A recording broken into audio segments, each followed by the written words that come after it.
Dasturimiz davom etadi. Endi Abdulla Qodiriyning O'tgan kunlar asarini koreys tilida ham o'qish mumkin. Ajoyib yangilik.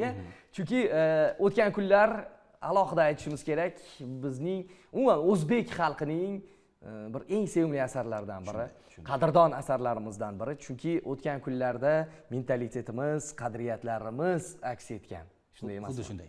Janubiy Koreyaning Kimyung universiteti professori Jung Sun Kim bu ishga qo'l urdi va asarni koreys tiliga tarjima qildi. Tafsilotlar Dildora Do'smurodova lavhasida tomosha qilamiz. Abdulla Qodiriyning O'tgan kunlar romani barcha sevib o'qiydigan kitob.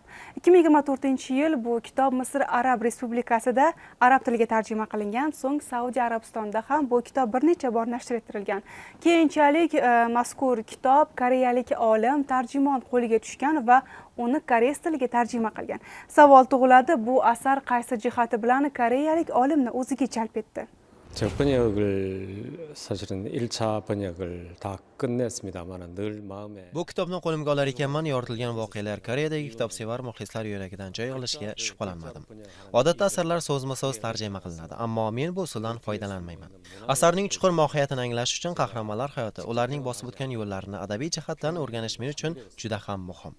Otabek yurgan yo'llar, Kumushning his etganlari, bular romandagi madaniy fon hisoblanadi. Tarjimamda aynan shu madaniy fon yetishmayotgani uchun va Otabek yurgan yo'llarda nimalarni his qilgan kabi savollar meni tinch qo'ymagani sababli O'zbekistonga kelib qadimiy ko'chalardan yurish, hunarmandlar bilan suhbatlashish istagi paydo bo'ldi. Niyatim Abdulla Qodiriyning falsafasi, Otabek, Kumush, Oftoboyim ruhiyatini anglash edi. Shundagina O'tgan kunlar tarjimasiga kirishdim. O'zbekistonga keldim. Farg'ona, Marg'ilon kabi shaharlarga borib shu savollarga javob topdim. Koreyalik olim tarjima sabab O'zbekistonga ham keldi va voqealar sodir bo'lgan joylarda bo'ldi. Aytib o'tish kerak, bu shunchaki sayohat emas, balki romanni ruhan his qilish va teran anglashga yordam beradi. 사실은 이 책을 처음 소개받고 Asar tarjimasi deyarli yakunlandi va hozirda sayqallanmoqda. Yaqin oylarda bu kitob nashr ettirila boshlaydi. Tarjima jarayonida o'tmish tarixi, xotiralar meni juda hayajonga soldi. Bu asarda faqat sevgi muhabbat emas, balki ijtimoiy va siyosiy voqealar ham yoritilgan. Shu sababli bu asar nafaqat O'zbekiston adabiyotining durdonasi, balki butun dunyoning sevimli asariga aylanishiga umid qilaman.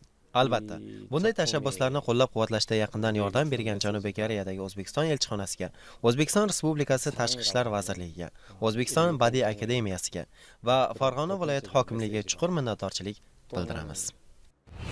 Bugun Qodiriy merosi nafaqat o'zbek xalqi, balki jahon adabiyoti ixlosmandlarining ham qimmatli boyligiga aylanmoqda. Bu esa milliy adabiyotimizning xalqaro miqyosdagi o'rnini yanada mustahkamlamoqda.